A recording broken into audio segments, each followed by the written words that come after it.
Good morning class 7। आज अपन पढ़ेंगे science. Science में चैप्टर 5 ही चल रहा है, स्ट्रक्चर ऑफ एटम। इसमें जो है अपन ने एटम स्ट्रक्चर ऑफ मैटर है। इसमें मैंने एटम देखा था कि एटम जो है इनडिविजिबल पार्टिकल है, मतलब अपन किसी भी मैटर को जो फाइनली जो लास्ट स्टेज आती है एटम को आप फर्दर डिवाइड नहीं कर सकते।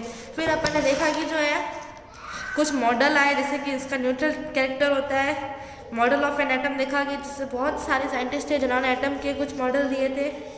फिर जो डाल्टन एटॉमिक थ्योरी, फिर इसने कि जो है मैटर जो है जितने भी मैटर्स है सब एटम से बने होते हैं। आप एटम को क्या है आगे डिवाइड नहीं कर सकते, लेकिन जब आगे थ्योरी आई तब क्या एटम को और सब डिवीज़न किया गया है, सब पार्टिकल्स में डिवाइड कर दिया गया है। वो है इलेक्ट्रॉन, प्रोटॉन और न्यूट्रॉन। फिर अपन ने फैराडे लॉ ऑफ इलेक्ट्रोलाइसिस देखा था। इसमें अपन ने देखा था Q is equals to ZIT, W is equals to ZIT देखा था कि अगर आप जैसे इलेक्ट्रोड में इलेक्ट्रिसिटी पास करोगे तो जितना आपने चार्ज फ्लो किया है उतना ही वेट वहाँ पे डिपॉजिट होगा। तो आपने देखा था W directly proportional to Q था। फिर Q इजिक्वल्स टू IT होता है, तो फिर आप जब आप प्रोपोर्शनलिटी कॉन्स्टेंट बताओगे तो W बराबर ZIT था। इधर आपने इस एक्सपेरिमेंट में इलेक्ट्रॉन्स की डिस्कवरी देखी थी। फिर देखा था जो इलेक्ट्रॉन का जो है वो नेगेटिव होता है चार्ज के ऊपर। फिर अपन ने थॉमसन मॉडल देखा था, उसकी लिमिटेशन देखी थी। उसकी लिमिटेशन ये थी कि जो है वो एटम की ही could not explain the stability of atom, वो एटम की स्टेबिलिटी को समझा नहीं पाया था। अब अपन पढ़ेंगे डिस्कवरी ऑफ प्रोटॉन। प्रोटॉन की डिस्कवरी कैसे हुई, तो देखिए सेम एक्सपेरिमेंट यहाँ पे किया गया, लेकिन इस बार देखिए इसमें चेंजेस क्या है। J.J. Thomson explained anode rays positive rays found to consist of positively charge particles. देखिए इसको ना कैथोड रेज कहा गया था, इसको एनोड रेज कहा गया, क्योंकि ये देखिए ये रेज कैथोड से आ रही थी इसीलिए इसे कैथोड रे कहा। ये रेज एनोड से आ रही इसलिए इसे एनोड रेज कहा गया। ये नेगेटिव थी, ये जो है पॉजिटिव है। These positively charge particles were found to heavier than, ये जो है इलेक्ट्रॉन से भी कैसी है, हेवियर है। फिर इन वेरी सिग्निफिकेंट एक्सपेरिमेंट 1886 में गोल्डस्टाइन नाम के जो साइंटिस्ट थे उन्होंने देखा जो charge and mass of the positively charge depend upon the gas present in the discharge. इसमें देखा था कि जो इलेक्ट्रॉन्स का जो मास होता है वो मैटर के ऊपर डिपेंड नहीं करता है, जिससे कौन से भी आपने गैस लिए वो उसके ऊपर डिपेंड नहीं करता है। लेकिन 1886 में जो है गोल्डस्टाइन ने एक्सपेरिमेंट में प्रूफ किया कि जो है पॉजिटिवली चार्ज पार्टिकल्स का जो है वो उसके ऊपर डिपेंड करता है कि आपने गैस कौन सी ली है डिस्चार्ज ट्यूब में। अगर आपने जैसे हाइड्रोजन गैस ली है तो देखिए तो पार्टिकल्स होंगे, उस पॉजिटिव रेज में से जो पार्टिकल निकलेंगे उसमें प्रोटॉन होगा। कब, जब आपने हाइड्रोजन गैस ली है। तो देखिए the mass of the proton was found 1837 times of an electron. Electron का जो मास है 1837 टाइम्स है। आप इसको 1/18 इसको 1840 भी कह सकते हैं। तो जो है प्रोटॉन इलेक्ट्रॉन से इतना हैवियर है 1837 टाइम्स। और उन दोनों का चार्ज देखिए इक्वल है, लेकिन दोनों का चार्ज क्या है, अपोजिट है। इलेक्ट्रॉन का चार्ज था 1.6 × 10⁻⁻19 कूलम, माइनस का था। अब प्रोटॉन के ऊपर चार्ज क्या होगा, प्लस का 1.602 × 10⁻19 कूलम। इधर माइनस था, माइनस प्लस का ही फर्क है। इलेक्ट्रॉन का मास इधर 9.1 था, इधर है प्रोटॉन का मास है 1.676 × 10⁻27 किलोग्राम। तो ये थी प्रोटॉन की डिस्कवरी कैसी हुई। इलेक्ट्रॉन की डिस्कवरी में देखिए क्या मेन पॉइंट्स थे कि जो आपने इधर जो है चार्ज किसके ऊपर डिपेंड करेगा, मास, कि जो आपने गैस ली है, कोई भी गैस ली है उसके ऊपर मैटर नहीं करता, उसके ऊपर डिपेंड नहीं है। लेकिन 1886 में गोल्डस्टाइन नाम के साइंटिस्ट है, उन्होंने कहा कि जो प्रोटॉन है उसका जो मास डिपेंड करेगा कि आपने कौन सी गैस ली है। अगर आपने हाइड्रोजन गैस ली है तो उस पॉजिटिव पार्टिकल्स को प्रोटॉन कहा जाता है। फिर आपको ये बात याद रखनी है कि जो प्रोटॉन और इलेक्ट्रॉन का मास का जो अगर आप रेशियो लोगे तो 1/1837 आता है। अब अपन पढ़ेंगे रदरफोर्ड एक्सपेरिमेंट। देखिए Rutherford Lord Ernest Rutherford and erstwhile student of J Thomson, वो भी देखिए इसका स्टूडेंट था जे थॉमसन का, conducted exhaustive experiments to determine the nature of particles emitted during radioactivity. He distinguished the two types of charged rays in radiation of uranium and denoted the positive ray by Greek letter alpha and the negatively charged ray by beta. Alpha particles were later identified as the nucleus of helium atom. तो देखिए जो Rutherford ने ये experiment किया था, इसे Rutherford experiment कहा जाता है।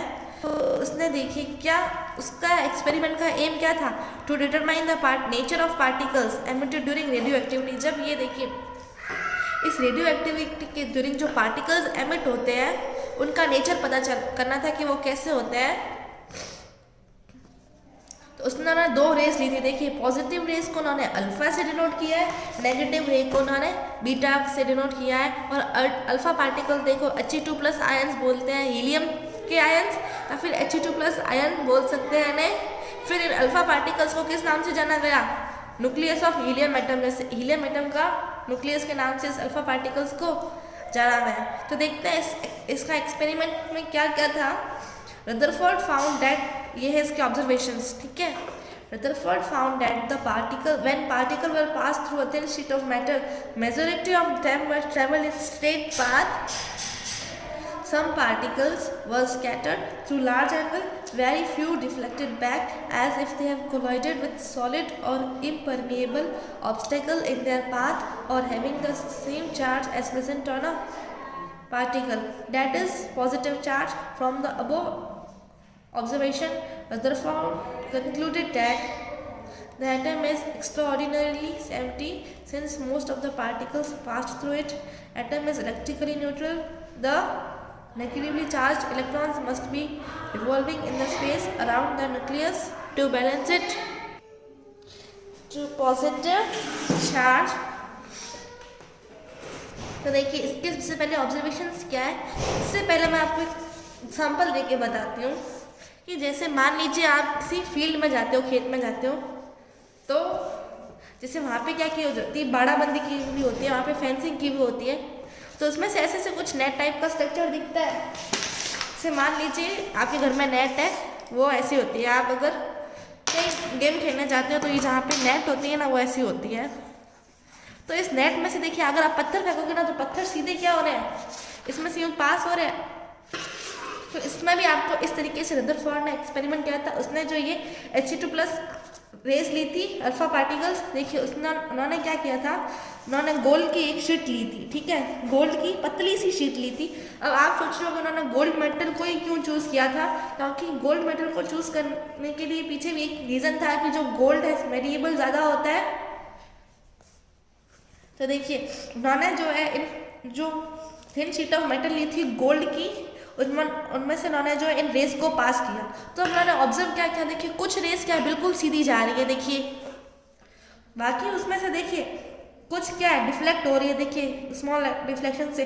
किसी का क्या है लार्ज डिफ्लेक्शन, मतलब कुछ बड़े एंगल से डिफ्लेक्ट हो रही है, और कुछ क्या है सीधी वापस आ गई। उसमें से एक जो क्या है पार्टिकल वापस आ गया।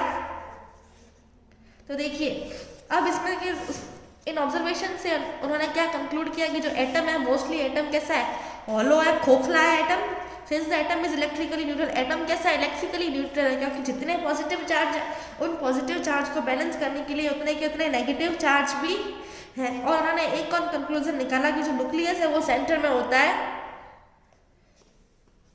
तो देखिए negatively charge electrons must be revolving in the space around the nucleus to balance it positive charge. उन्होंने कहा कि न्यूक्लियस जो होता है वो पॉजिटिवली चार्ज होता है, और जो नेगेटिवली चार्ज इलेक्ट्रॉन्स है वो उसके चारों ओर घूमते हैं ताकि वो जो है उस पॉजिटिव चार्ज को बैलेंस कर सके। तो ये थे इनके कंक्लूजन्स। अब देखिए डिस्कवरी ऑफ न्यूक्लियस, न्यूक्लियस की डिस्कवरी कैसे हुई। The atom has small positively charged center called nucleus. Atom के अंदर ये जो पॉजिटिवली चार्ज सेंटर दिख रहा है इसे न्यूक्लियस कहा जाता है। And the entire atomic mass is concentrated in it, और जो पूरा एटॉमिक मास क्या इसी के अंदर होता है। Because some of the particles were deflected with large angle from the vicinity of centre atom. देखिए कुछ पार्टिकल्स लार्ज एंगल से डिफ्लेक्शन हो रहे हैं, वो इसी के कारण हुए हैं, न्यूक्लियस के कारण।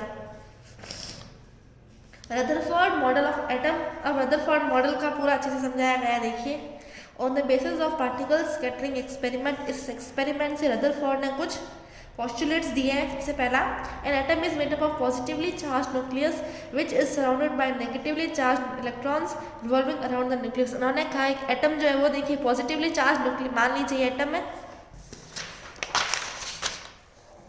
ये एटम है, ठीक है। एक एटम जो है पॉजिटिवली चार्ज न्यूक्लियस से बना है और उसके चारों ओर क्या इलेक्ट्रॉन चक्कर लगाते हैं, ठीक है। और पूरा जो मास क्या होता है सेंटर में ही होता है। Electrons and nucleus in an atom are held together by electrostatic force of attraction. इन दोनों के बीच की फोर्स को इलेक्ट्रोस्टैटिक फोर्स ऑफ अट्रैक्शन कहा जाता है। The number of electrons in an atom are equal to the number of proton. देखिए, number of electron is equals to number of proton. जितने इलेक्ट्रॉन होंगे उतने कितने प्रोटॉन होंगे। तभी तो कहा गया था कि atom as a whole is electrically neutral.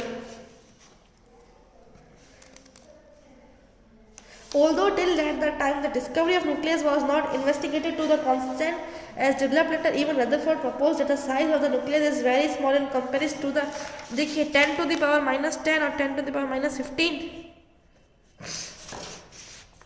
इसकी जो साइज है 10 to the power minus 15 size है। मतलब जो क्या न्यूक्लियस की साइज क्या है, स्मॉल। अगर आप टोटल एटम की साइज का कंपेरिजन करें तो न्यूक्लियस की जो साइज क्या है, इतनी बहुत ही कम है। अब Rutherford's model, Rutherford proposed a model similar to the solar system. उन्होंने इस मॉडल को सोलर सिस्टम में बताया। जैसे सोलर सिस्टम में क्या होता है, एक सन होता है और ये प्लैनेट्स होते हैं। ये प्लैनेट्स क्या करते हैं, सन के चारों ओर चक्कर लगाते हैं। तो वैसे ये न्यूक्लियस है, न्यूक्लियस के चारों ओर इलेक्ट्रॉन्स चक्कर लगाते हैं। It consisted of a nucleus, the sun with revolving electrons, the planets in closed orbits around it. अब इस मॉडल की लिमिटेशंस क्या है, मतलब ये क्या चीज़ें समझा नहीं पाया था ये model.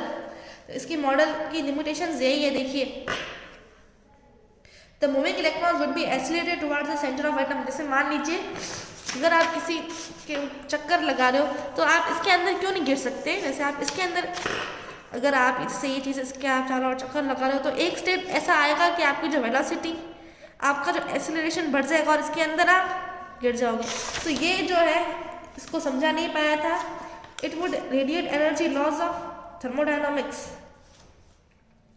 The radius of the orbiting electron would be become smaller and smaller until it collapses और ड्रॉप्स इनटू न्यूक्लियस। देखिए इनकी रेडियस जैसे जैसे ये चक्कर लगा धीरे धीरे जब पास में आता जाएगा तो ये तो न्यूक्लियस में गिर जाना चाहिए। ये इसका जो मॉडल है ये यही कहता है।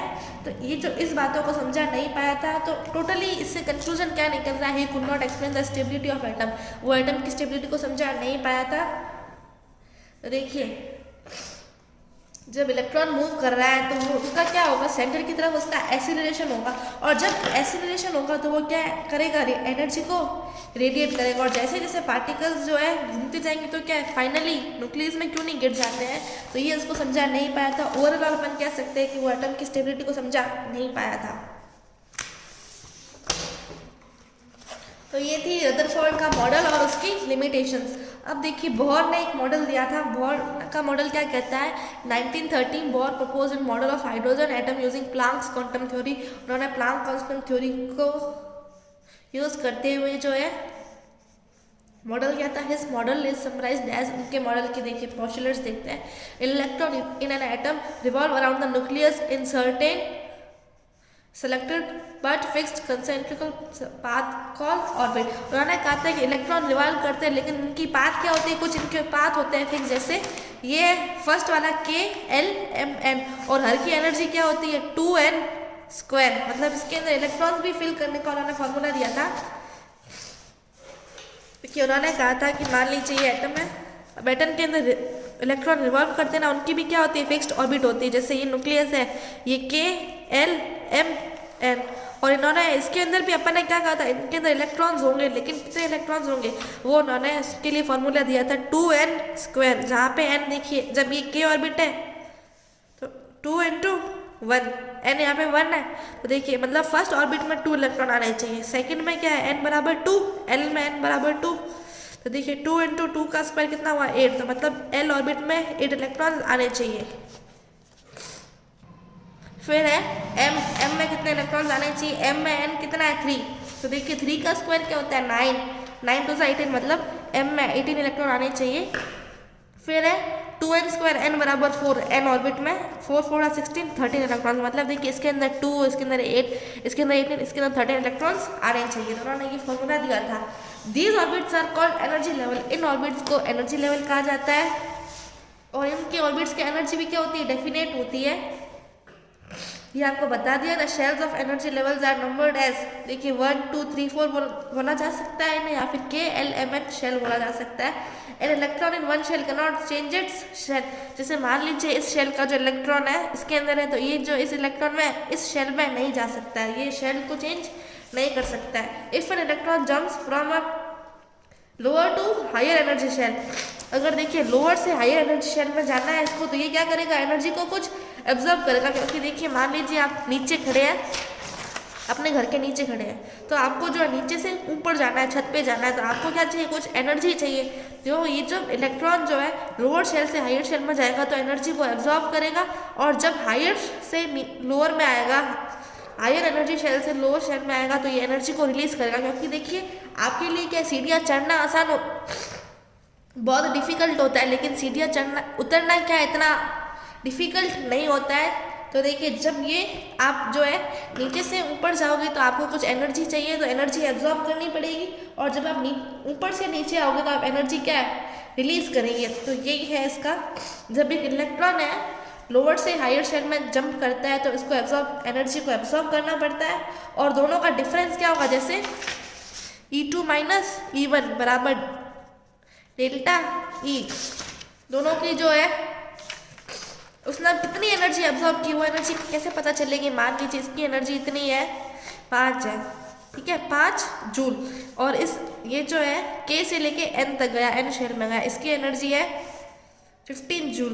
तो दोनों का एनर्जी कितनी इसने एनर्जी एब्जॉर्ब की वो कैसे पता चलेगा। तो आप क्या करोगे, E2 क्या है, E2 माइनस E1, E2 है 15 जूल माइनस 8 जूल, E1 था 8 जूल, तो इसने देखिए इतनी जूल एनर्जी एब्जॉर्ब की, वो कैसे पता चला, दोनों का डिफरेंस ले लिया गया।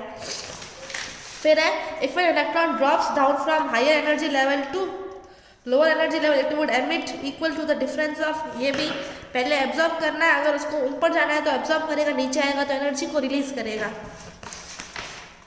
The electrons are held in particular energy shell as an inward pull balanced by the output centrifugal force due to the speed। अब उन्होंने कहा था ना कि जैसे इलेक्ट्रॉन रिवॉल्व करता करता फाइनली न्यूक्लियस में क्यों नहीं गिर जाता है, उन्होंने इसका एक्सप्लेनेशन दिया कि क्योंकि यहाँ पे कौन सी फोर्स है, सेंट्रीफ्यूगल फोर्स है, जो इसको क्या कर रही है, स्पीड अप, इसको बैलेंस करने के लिए सेंट्रीपिटल एक्सीलरेशन और सेंट्रीफ्यूगल फोर्स जो है यहाँ पे काम करती है, इसलिए जो इलेक्ट्रॉन फाइनली न्यूक्लियस के अंदर नहीं गिर जाता है। अब देखिए इनके जो लिमिटेशंस क्या थी कि ये जीमान इफेक्ट और जो स्टार्क इफेक्ट को नहीं पढ़ा पाया, समझा सके थे, यही इनकी लिमिटेशंस है। तो इनकी लिमिटेशंस पूछे तो he could not explain the Zeeman effect और स्टार्क इफेक्ट। जीमान इफेक्ट वो होता है, Zeeman effect splitting of white lines under the influence of electric field is called Stark effect, और जीमान इफेक्ट होता है splitting of white lines under the influence of magnetic field, ये होता है Zeeman effect. तो देखते हैं, we introduced our students only to understand the other views of atomic model without going into details, because in higher classes you will learn about atomic model, however mentioned to apprise the student with the modern views of atomic model। अब देखिए इसकी limitation क्या है, ही it has been now replaced by electronic charge cloud theory. इसको किसने हटा दिया था, इस मॉडल को, इलेक्ट्रॉनिक चार्ज क्लाउड थ्योरी आई थी। द डिस्कशन बियॉन्ड द, इसका जो है अपन नेक्स्ट कोर्स में पढ़ेंगे, अभी अपन जो है अपन को बोर मॉडल ही पढ़ना है, तो आज अपन बोर मॉडल तक की पढ़ेंगे।